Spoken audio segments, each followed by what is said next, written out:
Creciendo en nuestra relación con Dios. Ese es el título de la lección para este trimestre, que nos habla acerca de cómo conocer al verdadero Dios. Un filósofo dijo, y en su suprema arrogancia, el hombre hizo a Dios a su imagen y semejanza. ¿Se han dado cuenta de que el Dios que se predica por lo general en los actuales momentos no es el Dios creador y todopoderoso que hizo al hombre a su imagen y semejanza? Es el Dios al que el hombre hizo a su imagen y semejanza, con las mismas pasiones, con las mismas limitaciones, es más, con las mismas frustraciones del ser humano. ¿Es este el Dios verdadero? Este trimestre está emocionante.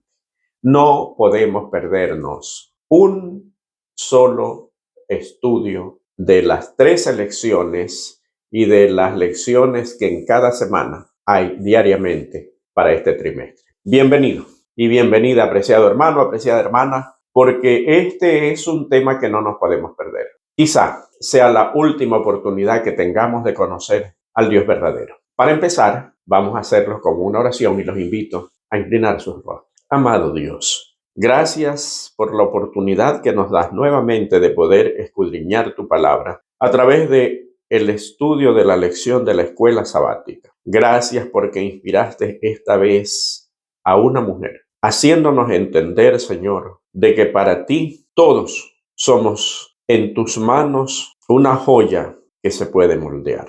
Gracias por la sabiduría que das no solamente a la autora de la lección, sino a cada persona que inspiras trimestre a trimestre para que nos traigan un repaso, una investigación, un escudriñamiento de tu palabra. Ahora imparte tu Espíritu Santo para cada persona que está viendo el repaso de esta lección y bendice sus hogares, sus vidas y todas sus actividades y dale sabiduría a este servidor para poder sacar las mejores enseñanzas para honra y gloria de tu santo nombre. Te lo pedimos en el nombre de Jesús. Y empieza con la lección número 1.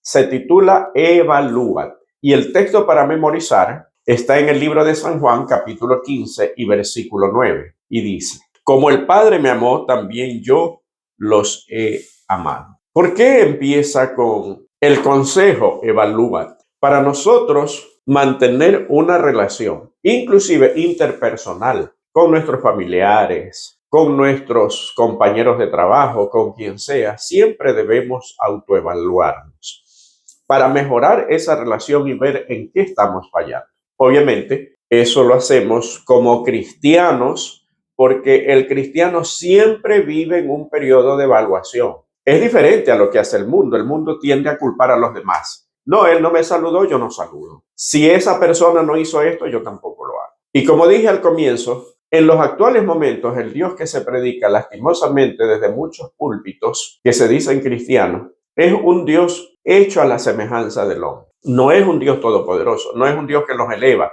que nos quiere llevar a un nivel superior, no. Es un Dios al cual nosotros queremos rebajar a nuestro nivel. Es necesario entonces conocer a ese Dios. Jesús dijo, esta es la vida eterna, que te conozcan a ti, el único Dios verdadero, y a Jesucristo, a quien has enviado. Sin conocimiento real y verdadero de Dios no hay vida eterna. Por eso, esta lección es indispensable que nosotros podamos entenderla, inclusive a riesgo de nuestra propia salvación. La primera parte correspondiente al día domingo dice nuestra condición. Es necesario, como dije en la introducción, que nosotros hagamos evaluación de nosotros mismos. ¿Por qué? Porque como habíamos visto, es tan importante el concepto que nosotros tengamos de Dios para, en base a eso, nosotros tener una respuesta a ese Dios. Cuando nosotros pensamos que Dios no nos escucha, que Dios está escondido, que Dios solamente se preocupa por nosotros para castigarnos, ¿cómo podemos nosotros orar y pedir un milagro en nuestras vidas si nosotros consideramos a Dios un Dios lejano? En la medida que nosotros entendamos quién es el Dios verdadero, qué está dispuesto a hacer por sus criaturas, qué tan cercano está, en la medida de eso viviremos una vida cristiana mucho más plena. No vive de la misma manera la persona que cree que Dios es un Dios lejano que el cristiano que cree y que siente a Dios cerca de sí. Porque mientras el uno que ve a Dios lejano tiene licencia para pecar porque cree que Dios no se entera, el otro teme ofender a un Dios que camina a su lado. Si vemos la diferencia, entonces es necesario hacer una evaluación de cómo está mi relación con Dios. Pero más que eso, como dice la lección del día domingo, ¿cuál es nuestra condición? Y para eso cita el ejemplo de la iglesia de la Odisea. Y en Apocalipsis capítulo 3 y versículos del 14 al 17, leemos lo siguiente. Y escribe al ángel de la iglesia en la Odisea: He aquí el amén, el testigo fiel y verdadero, el principio de la creación de Dios dice esto: Yo conozco tus obras, que ni eres frío ni caliente. Ojalá fueses frío o caliente, pero por cuanto eres tibio y no frío ni caliente, te vomitaré de mi boca. Porque tú dices: yo soy rico y me he enriquecido y de ninguna cosa tengo necesidad. Y no sabes que tú eres un desventurado, miserable, pobre, ciego y desnudo. En los actuales momentos, desde los púlpitos, se predica solamente acerca del amor de Dios. Y se cree que mensajes como estos no se debe predicar. ¿Por qué Dios habla tan directo así? Sencillo, porque me conoce. A veces el ser humano dice: es que Dios conoce mi corazón. Dios mira el corazón, Dios no mira lo demás, creyendo que de esta manera su situación va a ser mejor ante Dios. Pero ¿qué dice las Sagradas Escrituras? Engañoso es el corazón y perverso. ¿Quién lo conocerá? En otras palabras, cuando yo quiero decir, creyendo que bogo a mi favor, y digo, Dios conoce el corazón, lo único que yo estoy queriendo decir es, Dios conoce mi perversidad.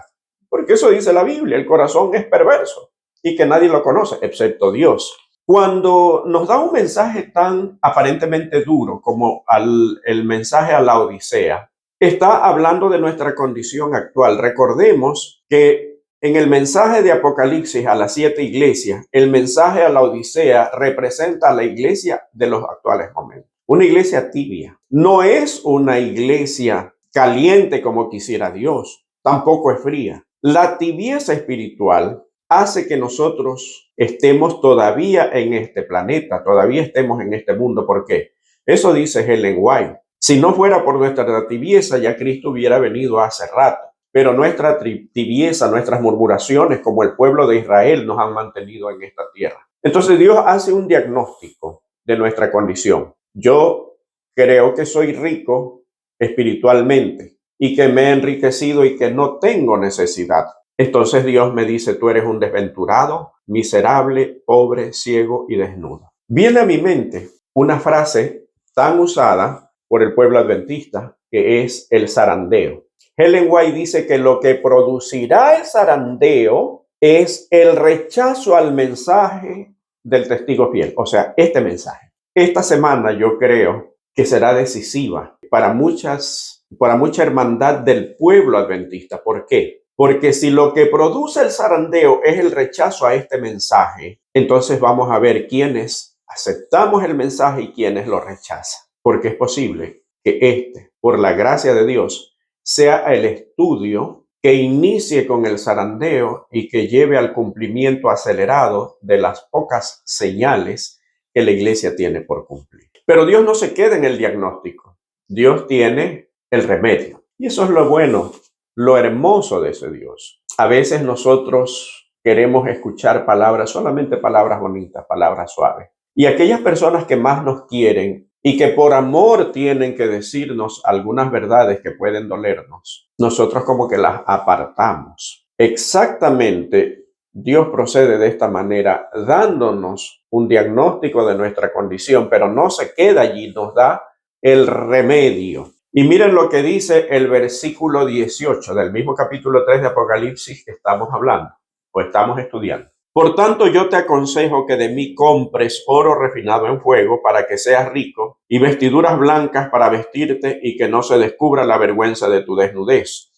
Y unge tus ojos con colirio para que veas. Yo reprendo y castigo a todos los que amo, sé pues celoso y arrepiéntete. ¿Qué significa que de mí compres? Cuando Juan escribió el Apocalipsis, el comprar muchas veces significaba hacer un intercambio o trueque, como se dice en algunos lugares. Yo te doy esto, a cambio tú me das lo otro. Era artículo por artículo. En este caso, Dios nos invita a hacer un intercambio, un trueque. Esa riqueza que yo le doy, Dios quiere intercambiármela por algo que es verdadera riqueza, no la mía, la que yo considero que es riqueza. Por lo tanto, esa riqueza que yo le voy a dar a Jesús, Jesús me devuelve con oro refinado en fuego. Y según el espíritu de profecía, el oro refinado en fuego, ¿qué cosa es? Es la fe probada, es la prueba y las dificultades a las que nos enfrentamos y que nuestra fe es ejercitada, como la fe de Jacob, como la fe de Abraham. Ese es el oro que Jesús quiere darnos. Las vestiduras blancas, para que no se descubra la vergüenza de nuestra desnudez. Todos esos conceptos que yo traigo de muchos años de creencia equivocada, no basada en las escrituras, sino en lo que yo creo, Dios me pide a mí y quiere darme su justicia a través de ¿qué? A través de un conocimiento pleno y de acciones santificadas que sean el resultado de mi andar con Jesús. Y finalmente quiere darme colirio. ¿Qué es el colirio? El colirio es la presencia del Espíritu Santo en mi vida. Hay dos razones por las cuales no recibimos nosotros el Espíritu Santo, y qué bueno. Y me voy a adelantar un poquito porque más adelante vamos a hablar en la lección del Espíritu Santo, pero hay dos razones por las cuales Dios no nos da el Espíritu Santo. Primera, porque nuestra vida no refleja unidad. Mi actitud, mis acciones tienen que ser de unidad. Y cuando digo de unidad, es de hacer el bien, de hacer cosas buenas, de predicar la verdad. Porque a veces la falta de unidad no viene solamente de predicar cosas buenas, o al contrario, la falta de unidad es producida precisamente por predicar la verdad que muchas veces la gente no quiere escuchar. Pero nuestra vida debe ser un ejemplo de unidad, de paz, de integración en la iglesia. Si nuestras actitudes son de desprecio hacia los hermanos, de ni siquiera dirigir el saludo, una palabra de atención, un hermano, ¿cómo está? Estoy orando por usted. ¿Hay algún problema en el cual yo pueda orar específicamente? Esa es una actitud de unidad.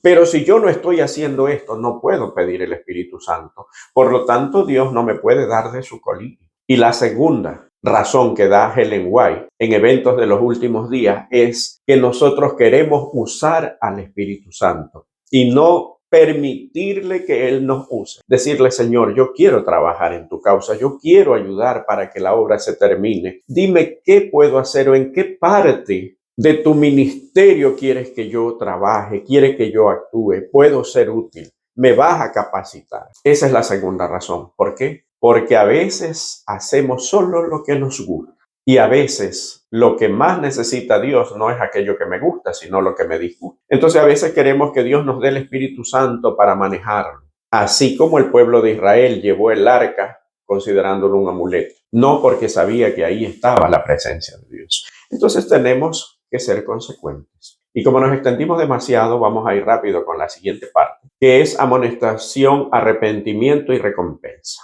Y aquí está basada en Apocalipsis 3:20, un texto muy conocido, que inclusive lo utilizamos en el momento en que queremos sacar decisiones de bautismo a las personas que están conociendo el mensaje. Pero este mensaje no es para la persona que no conoce a Dios y que recién se va a bautizar.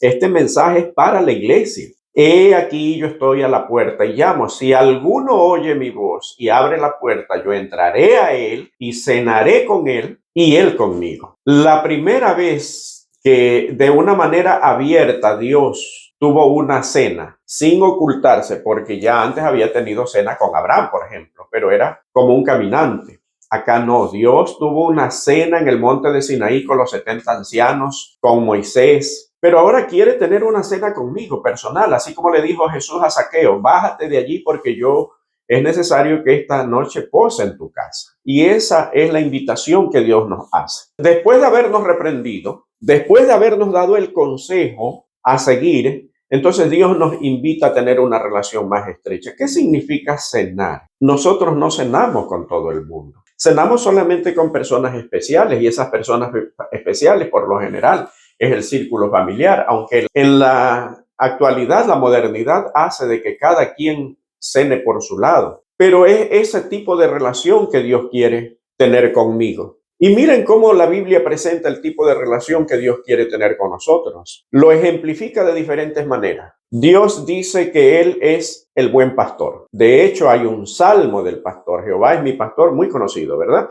Nada me faltará. Entonces, Dios es considerado mi pastor, es considerado mi padre, porque si somos adoptados, entonces somos hechos hijos, dice el apóstol Pablo, y ya no somos extraños. La figura también es del esposo con la esposa. O sea, todas estas relaciones, no vamos a enumerar todas, pero todas estas relaciones que Dios ejemplifica en su palabra, así de estrecha es la relación que Dios quiere tener conmigo. Pregunto, ¿cómo está tu relación con Dios? El título de la lección de esta semana es Evalúate. Y vamos a evaluarnos. ¿Cómo está nuestra relación con Dios? De un padre hacia un hijo, de un rey hacia su siervo fiel que se preocupa por su siervo, de un esposo totalmente enamorado hacia su esposa que ama profundamente, de un padre a su hijo. ¿Qué tipo de relación tenemos nosotros con Dios? O de un extraño del cual solo apenas conocemos el nombre, no sabemos a qué se dedica, en qué trabaja, no sabemos absolutamente nada. Es necesario que evaluemos nuestra relación porque Dios quiere tener esa relación estrecha. Y si no está así, entonces acerquémonos confiadamente hacia el trono de la gracia, dice las Sagradas Escrituras. Esa cena que Dios quiere tener es símbolo de la gran cena en la Canaán celestial. Cuando estemos allá, y tratemos de mirar hacia acá, hacia las pruebas y dificultades que muchas veces tenemos que enfrentar, diremos con toda seguridad, porque esto le fue mostrado a Ellen White en visión, que poco nos ha costado el cielo. Yo no sé si estoy hablando para alguna persona que tiene muchas aflicciones, que quizás por vivir una vida cristiana plena en su iglesia está siendo menospreciado. Alégrate. Antes de ti le pasó lo mismo a Jesús, le pasó lo mismo a los discípulos. Y la Biblia dice que todos los que querramos vivir piadosamente en Cristo Jesús padeceremos persecución. Y la persecución es precisamente de las personas a nuestro alrededor, de aquellas personas que no entienden el verdadero mensaje del Evangelio y la verdadera entrega hacia Dios. Esta, la gran cena, es solamente para quien el que venciere, Apocalipsis 3:21. Yo le daré que se siente conmigo en mi trono, así como yo he vencido y me he sentado con mi Padre en su trono. La Biblia está llena de promesas, pero para alcanzar a esas promesas tenemos que pasar por dos etapas. La primera, la evaluación. ¿Cómo está mi relación con Dios? La segunda, aceptar el consejo divino, el remedio divino que Dios lo tiene ahí listo para que yo lo pueda tomar. Y la siguiente parte habla del amor eterno de Dios. Y así como vimos de que las promesas son para el que venciere, eso significa que van a haber dificultades, que van a haber luchas. Dios no oculta estas cosas. El ser humano queriendo hacer un favor a Dios, que por cierto Dios no lo necesita, trata de ocultar estas cosas creyendo que la persona que recibe el mensaje no va a poder aceptar este tipo de mensaje. Y no es así. Cuando el Espíritu Santo transforma, un corazón transformado por el Espíritu Santo que se siente arrepentido de su vida, que agradece ese sacrificio de Jesús y que ve que por mi culpa Jesús murió, ¿qué es lo que dice? Señor, ¿qué más puedo hacer? Pero nosotros, si no tenemos una vida transformada, creemos que los demás tampoco están siendo transformados. En la lección hay varios ejemplos de personas que tuvieron una relación estrecha con Dios. Y miren que en estos ejemplos son personajes totalmente diferentes, en épocas totalmente diferentes, con una relación totalmente diferente, pero todas tienen algo en común. Todas tuvieron una relación estrecha con Dios. De eso que la iglesia actual, algunas personas le llaman fanatismo. Por ejemplo, Génesis 2:7 y 3 del 8 al 10, hay un ejemplo de quién. Adán y Eva. Adán y Eva pecaron y a partir de lo que pecan, huyen, se esconden. La Biblia no dice que Adán y Eva vinieron al encuentro con Dios porque sintieron la necesidad de Dios, no. El ser humano se esconde, pero Dios lo busca. Si eres de esas personas que siempre vive escondiéndose de Dios, ten la plena seguridad que Dios vive también buscándote. Así como buscó a Adán y Eva y los llamó y les dice, ¿dónde estás tú? Especialmente a Adán, que era el responsable. No del pecado, el responsable porque lo convirtió en administrador, en el sacerdote del hogar. El segundo ejemplo que tenemos es en Génesis capítulo 5 y versículo 24. Ustedes los van a leer en sus casas, obviamente, o ya los han leído, pero es el ejemplo de Enoc. La Biblia dice que caminó Enoc con Dios y fue llevado al cielo sin ver muerte. ¡Qué cosa más maravillosa! En Patriarcas y Profetas, cuando Ellen White se refiere a Enoc y su vida con Dios, su caminar con Dios, dice que Enoc había aprendido a caminar tan cercano a Dios que lo sentía allí. Y eso le impedía pecar. ¿Por qué? ¿Cómo puedes pecar si estás caminando al lado de Dios? Eso no quiere decir que en algún momento no tengamos alguna situación de pecado, porque tenemos la tendencia. Pero es mucho más difícil pecar cuando estamos cerca de Dios por una simple y sencilla razón, y yo siempre lo he ilustrado de esta manera. Aquí estás tú, aquí está el pecado y aquí está Dios. Entre más cerca de Dios estás, más lejos del pecado. Entre más lejos de Dios estás más cerca del pecado. ¿Cuándo es más fácil pecar entonces? Cuando estás lejos de Dios. Es así de sencillo. No hay argumento o no hay tanto que argumentar. No, es que Dios lo dijo así. Y nosotros pasamos la vida contradiciendo a Dios en vez de decirle al Señor, Señor, explícame esto, porque tú dices que yo soy perfecto, pero yo no me siento perfecto.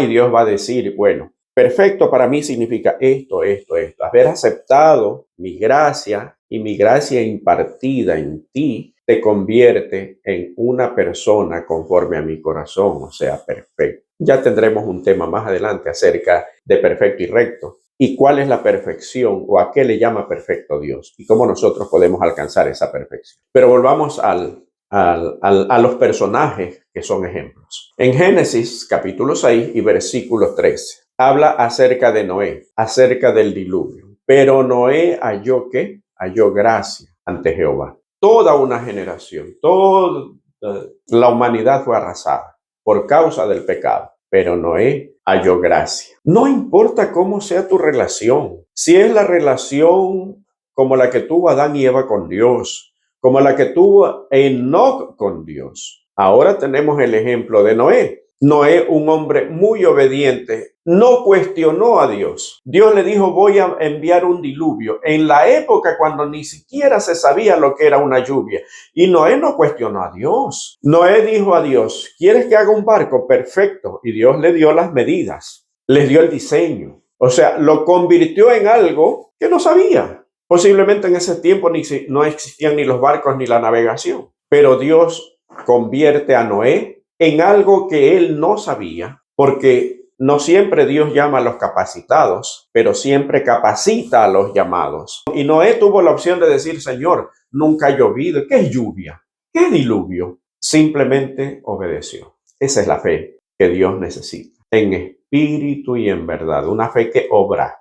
Por eso está Noé en el balcón de la fe de Hebreos 11, así como están todos los que están allí, porque obraron. Y tenemos el siguiente personaje, que está en Génesis 12, del 1 al 4, muy conocido, el padre de la fe, Abraham. Y creyó Abraham a Jehová y le fue contado, ¿por qué? Por justicia. Tampoco cuestionó, a la edad de 70 años, un hombre salir de su tierra y de su parentela, a la tierra que yo te mostraré. Abraham pudo haberle dicho, Señor, pero dime cuál es esa tierra, por lo menos, ¿a dónde voy? Él salió con su familia, con su sobrino, y tuvo que alejarse de una generación idólatra, porque si no, no hubiera podido tener una relación con Dios. Yo no sé qué te impide acercarte a Dios. Quizás no sean relaciones familiares, quizás sean relaciones que te llevan a alejarte de Dios, a hacer lo incorrecto. Quizás sea el afán de esta vida, que no es que está mal, y siempre recalco No es malo luchar por un sueño, por un objetivo. Dios te ayuda inclusive con eso. Lo malo es poner en primer lugar ese objetivo de manera que no tengamos tiempo para la comunión con Dios. Queremos vivir eternamente en las mansiones celestiales con un Dios con el cual pasaremos eternamente. Y no queremos pasar ni una hora en comunión con Él en esta tierra. ¿Cómo hará Dios para llevar a alguien que no quiere pasar con Él? ¿Tú crees que eso es posible? Evalúate, se llama la lección. ¿Cómo está tu relación con Dios? Pero no solamente es tener una relación, es permanecer en relación con Dios. Y esto es la siguiente parte de la lección. Y Jesús en esta parte, en el Evangelio según San Juan, habla de las ramas y el tronco. Para los que nunca han visto de pronto un árbol y sus frutos, el ejemplo que pone Jesús era la vid y los pámpanos, o sea, el tronco y las ramas y los frutos que producían las ramas de uva. Pero podemos hacer la similitud con cualquier otro árbol frutal, una naranja, lo que tú hayas visto.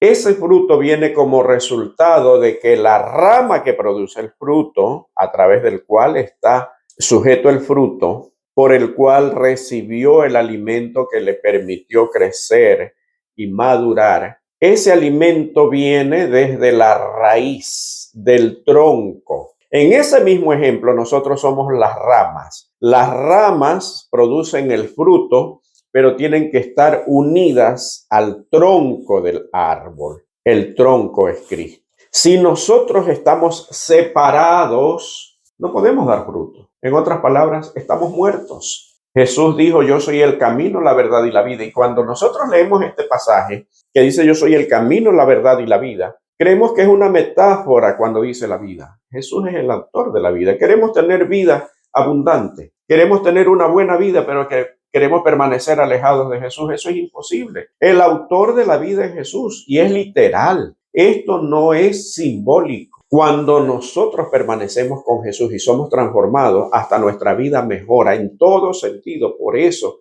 nos llenamos de vida. Y no está hablando solamente de la vida eterna, está hablando de la vida actual. Y en Primera de Juan capítulo 5 y versículo 3, el apóstol dice, y en esto conocemos que amamos a Dios, ¿en qué? En que guardamos sus mandamientos, y sus mandamientos no son gravosos.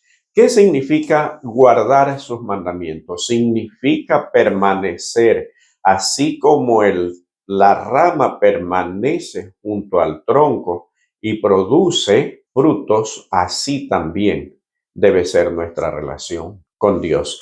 De hecho, miren cuántas lecciones aprendidas. La relación del hombre con Dios primero como un pastor con sus ovejas, como un rey con sus súbditos al cual quiere, como un padre con su hijo, como un esposo con su esposa, como el novio con la novia, etcétera. Y después una relación práctica como la de Abraham, como la de Noé, como la de Enoc, como la de Adán y Eva. Si bien es cierto que Adán y Eva pecaron, pero después, cuando ellos tienen que hacer el primer sacrificio que simbolizaba a Cristo de Génesis 3:15, empiezan a ver las consecuencias del pecado. Cada que caía la hoja de un árbol, ellos veían las consecuencias de su pecado y se llenaban de arrepentimiento y dolor. Ese es el verdadero arrepentimiento, dolor por el pecado y abandono del mismo. Si hubo alguien quien conoció el verdadero arrepentimiento, fueron ellos.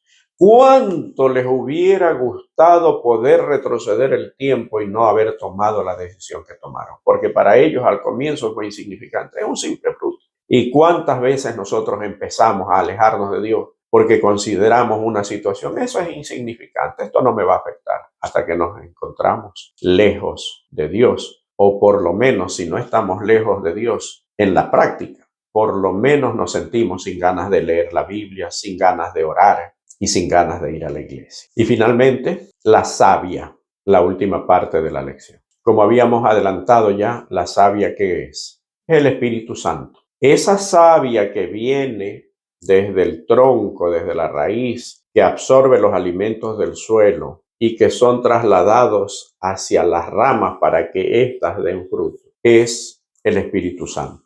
Nadie puede dar fruto si no tiene el Espíritu Santo, pero como habíamos visto, hay dos impedimentos para el Espíritu Santo, para que more en nuestras vidas. No piense absolutamente nadie que siembra disensión en la iglesia, y no de la disensión de la buena, porque siempre va a haber disensiones. El consagrado con el que no es, el que sigue el principio divino a través de su palabra y el que sigue su propia inclinación. Va a haber este tipo de disensión, pero hay otra. El que produce una relación que no es normal en la iglesia, que produce murmuración, que produce chisme, que produce desasosiego. Muchas personas que dicen, aquel hermano, aquella hermana me cae mal. Cuando hay estas situaciones, el Espíritu Santo no puede estar allí, no puede ser derramado. Es imposible. El Pentecostés se derramó por poder porque todos estaban unánimes y juntos. Y el otro requisito,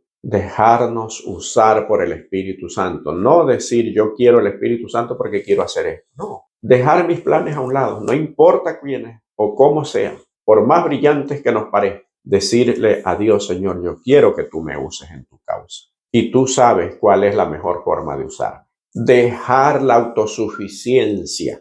Porque quererle decir a Dios que me dé el Espíritu Santo porque yo quiero trabajar así, quiero hacer esto, quiero hacer lo otro, es una presunción. Y Dios no permitirá o no dará su Espíritu Santo en esa situación. La Biblia es clara. Dios promete el Espíritu Santo, sí, pero para ser usado por Él, no para usar al Espíritu Santo. Pedro no hizo eso. Apenas recibe el Espíritu Santo, Dios, el Espíritu Santo lo usa. Y miren, lean Hechos de los Apóstoles detenidamente. Pareció al Espíritu que Pablo vaya aquí. Y el Espíritu dijo a Pablo y a Bernabé. Y el Espíritu mandó a Felipe. Personas usadas por el Espíritu Santo. ¿Cuántos de nosotros queremos enseñarle al Espíritu Santo?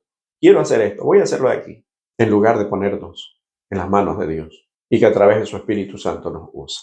El Espíritu Santo promete ser nuestro consolador según San Juan capítulo 14, desde el 16 hasta el 18. Promete revelarnos a Jesús, pero no es una revelación mágica, no. A través del estudio de su palabra, darnos la sabiduría para entender lo que la Biblia dice acerca de quién es verdaderamente Jesús. Eso lo dice en Juan capítulo 15 y versículo 26. Convencernos de pecado, de justicia y de juicio, y de sentir la necesidad de Dios. San Juan capítulo 16, versículos 7 y 8. Y guiarnos a toda verdad.